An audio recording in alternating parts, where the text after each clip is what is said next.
Araku parliament నియోజకవర్గ ఎన్నికల ప్రచారంలో భాగంగా బీజేపీ, టీడీపీ, జనసేన ఉమ్మడి పార్టీల అభ్యర్థుల గెలుపు కోసం పలువురు నాయకులు ముమ్మరం చేశారు. అరకు ప్రచారంలో ఉన్న అభ్యర్థులకు గిరిజన సంప్రదాయ వాయిద్యాలతో, నింసా నృత్యాలతో ఆదివాసీ గిరిజనులు అఖండ స్వాగతం పలికారు. ప్రచార రథం నుండి రోడ్ షో ద్వారా అరకు పార్లమెంటు బీజేపీ ఉమ్మడి అభ్యర్థి కొత్తపల్లి గీత, అరకు ఎమ్మెల్యే ఉమ్మడి అభ్యర్థి పాల్గి రాజారావు ప్రజలకు అభివాదాలు చేస్తూ కమలం గుర్తుకు ఓటు వేయాలని అభ్యర్థన చేశారు. రోడ్ షోలో ప్రజలంతా ఉమ్మడి అభ్యర్థులకు మద్దతుగా చేసిన నినాదాలతో అరకు నియోజకవర్గం దద్దరిల్లింది. ప్రచారంలో ఉమ్మడి పార్టీలకు చెందిన పలువురు నాయకులు, పార్టీల కార్యకర్తలు దారి పొడవున అభ్యర్థులకు మహిళలు హారతులు పట్టారు. ప్రధానమంత్రి గారు ఆయుష్మాన్ భారత్ కార్డు తీసుకొచ్చారు. ఆయుష్మాన్ భారత్ మన రాష్ట్రంలో అమలు జరగట్లేదు. ఈ రోజు మన కూటమి ప్రభుత్వం అధికారంలోకి వస్తే ఆయుష్మాన్ భారత్ కార్డు ద్వారా మన కుటుంబానికి 5 లక్షలు ప్రతి సంవత్సరం మనకి మెడికల్ ఫెసిలిటీ కలుగుతుంది. అలాగే కాకుండా వృద్ధులకు 70 సంవత్సరాలు దాటిన వృద్ధులకు 5 లక్షల రూపాయలు ప్రతి ఒక్క కుటుంబంలో ఉన్న వృద్ధులకు చెందుతుంది. అలాగే కాకుండా ఇక్కడ అనేక మంది వ్యాపారవేత్తలు ఉన్నారు.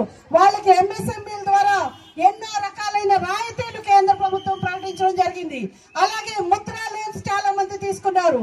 చిన్న లోన్స్ ఇచ్చే పరిస్థితి నుంచి ఈ రోజు 20 లక్షల ముద్రా లోన్ ఇవ్వడానికి కేంద్ర ప్రభుత్వం కోరుకుంది. నరేంద్ర మోడీ గారు చిన్న వ్యాపారాలను వృద్ధి చేయడానికి సంకల్పించారు ఈ రోజు. అలాగే మనకి ఇప్పటికీ కూడా డోలీ మాతలు తప్పట్లేదు.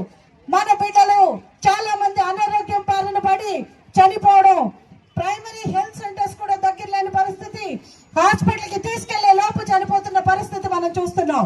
అదంతా కాకుండా ప్రైమరీ ఆరోగ్య కేంద్రం ప్రతి 2 కిలోమీటర్లకి ఒక ప్రైమరీ హెల్త్ సెంటర్, అదే కాకుండా ప్రతి ఒక్కరికి వైద్యం అందేటట్టు అంబులెన్స్ ఫెసిలిటీ. నేను ఎంపీగా ఉండగా 27 అంబులెన్సెస్ ఇచ్చిన పరిస్థితి ఉంది. కానీ ఆ అంబులెన్సెస్ ఇప్పుడు తిరుగుతున్నాయమ్మా. పెట్రోల్ ధర కూడా ఇవ్వని ఈ ప్రభుత్వం గిరిజన బతుకుల మీద చిత్తశుద్ధి ఏది? మన కోసం ఒక్క ఇళ్లు కూడా ఇవ్వని ఈ ప్రభుత్వాన్ని మనం గద్దెదించడానికి మనం అందరం కంకణం తీసుకుందాం.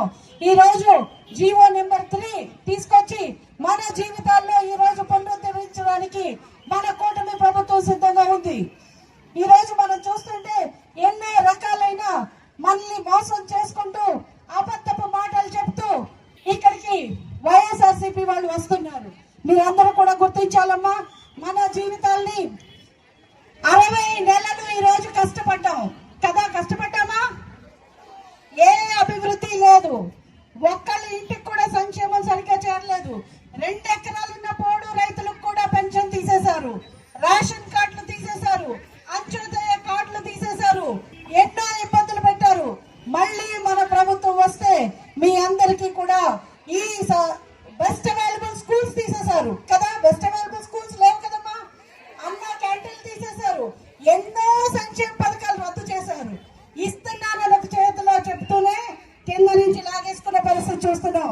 కరెంటు షాక్ కొడుతున్నాయమ్మా. కరెంటు బిల్లులు షాక్ కొడుతున్నాయి. ఒక రకంగా మద్యం ఏరులై పారుతున్న సందర్భాలు ఈ రోజు చూస్తున్నాం. మద్యం ధరలు కూడా 5 రెట్లు పెంచిన ప్రభుత్వం ఏదన్నా ఉందంటే ఇదే ప్రభుత్వం. మన రాష్ట్రంలో ఈ రోజు ఇంకొక ముఖ్యమైన పరిస్థితి నేను చెప్పదలుచుకున్నాను. గంజాయి రాష్ట్రంగా మన రాష్ట్రాన్ని మార్చారు. అమాయకులైన గిరిజనులు ఎంతో మంది మనలో ఉన్న వాళ్ళు ఈ రోజు జైళ్లలో ఉన్నారు. రాజమండ్రి జైల్లో, విశాఖపట్నం జైల్లో చూస్తే ఎంతో మంది గిరిజనులు ఈ రోజు అక్కడ ఉన్న పరిస్థితి చూస్తున్నాం. కేవలం ఎవరైతే మనల్ని వాడుకుంటున్నారో, అసలు అమాయకమైన గిరిజనుల మీద ఇలాంటి కేసులు పెట్టి నాటకాలు ఆడుతున్నారో వాళ్ళందరినీ కూడా మనం ఎదుర్కొందాం. మన బిడ్డల భవిష్యత్తు బాగుండాలంటే ఈ రోజు తరతరాల కోసం పవన్ కళ్యాణ్ గారు హాయిగా ఏసీ రూమ్ లో ఉండి షూటింగ్లు చేసుకోవచ్చు. అట్లాంటిది ఈ రోజు ఎన్నో కష్టాలకు వచ్చి ఎండనక వాననక అన్ని త్యాగాలు చేసి ఈ కూటమి కోసం ముందుకు వచ్చి ఆయన ప్రజల కోసం నేనున్నానని చెప్పి ముందుకొచ్చి ఈ రోజు మన కోసం పోరాడుతున్నారు. కాబట్టి మనం అందరం కూడా ఒకటి అర్థం చేసుకోవాలి.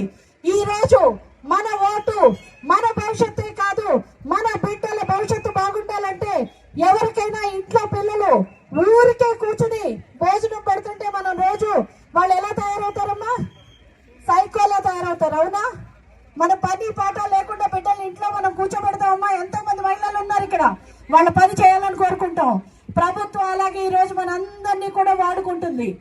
కేవలం ఏదో ఒక రూపాయి పాప ఇచ్చి మనం అలాగే వాళ్ళ రూపాయి కోసం ఆశపడతామని చెప్పి మనల్ని నిర్వీర్యం చేసి మనకు ఉద్యోగ అవకాశాలు కల్పించకుండా మన పిల్లల భవిష్యత్తును చీకట్లోకి నెట్టేస్తున్న ఈ ప్రభుత్వాన్ని మనం ప్రశ్నిద్దాం. మనం మీ అమూల్యమైన ఓటును ఈ రోజు కూటమి అభ్యర్థులుగా ఉన్న ఇక్కడ పాంగి రాజారావు గారు బీజేపీ అభ్యర్థిగా ఉన్నారు కాబట్టి మీ అందరి సోదరులుగా ఉన్నారు.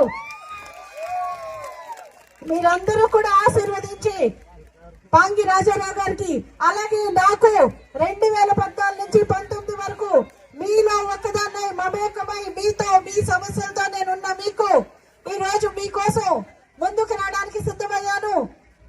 మీరు చూసారు గత 5 సంవత్సరాలుగా ఇక్కడ ఒక ఎంపీ ఉన్నారు. ఎప్పుడన్నా చూసారమ్మా? ఇదే ప్రాంతం నుంచి ఎమ్మెల్యే టికెట్ ఇద్దామంటే వైఎస్ఆర్సీపీ వాళ్ళే వద్దు మాకి ఎంపీ అని చెప్పారు. అవునా? వద్దు అని చెప్పి ఇక్కడ ధర్నాలు చేశారు. అంటే ఎంపీగా ఆవిడ పనికి రాలేదని దాని అర్థం, అంతేనా? కాబట్టి ఎంపీగా పనికి రాని తర్వాత ఇక్కడ ఎమ్మెల్యేగా ఒక ఆయన ఉన్నారు. ఆయన ఎమ్మెల్యేగా ఆయన ముఖం పనికి రాదట జగన్మోహన్ రెడ్డి గారికి, కానీ ఆయన కోడల్ని మాత్రం ఎంపీగా పంపిస్తున్నారు.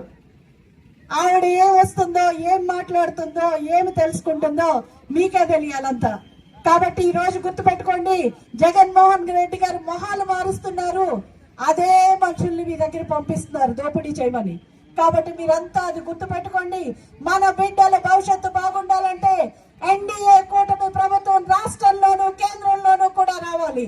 దానికోసం మీ అందరూ తమ అమూల్యమైన ఓటును కమలం గుర్తుపై ఎమ్మెల్యేకి అట్లాగే ఎంపీకి కూడా కమలం గుర్తుపై వేసి మీ అందరూ మమ్మల్ని ఆశీర్వదించాలని చెప్పి కోరుకుంటూ ఇక్కడికి విచ్చేసిన ప్రతి ఒక్కరికి, ప్రతి ఒక్క కార్యకర్తకి ఎండకు వచ్చి ఇక్కడ నుంచి నిలబడి మేమున్నామని మీతో పాటు మాతో పాటు చేయగలిపిన మీ అందరికీ, ఇక్కడ ఉన్న మీడియా సోదరులకు, అలాగే పోలీస్ డిపార్ట్మెంట్ వారు సేవలు అందించినందుకు వారికి, ఇక్కడ చేరున్న ప్రతి ఒక్కరికి, అరకు ప్రజానికం అందరికీ కూడా శిరస్సు వంచి మీ అందరికీ నమస్కారాలు తెలియజేసుకుంటూ మీ అందరూ కూడా మమ్మల్ని ఆశీర్వదించాలని కోరుకుంటున్నాను.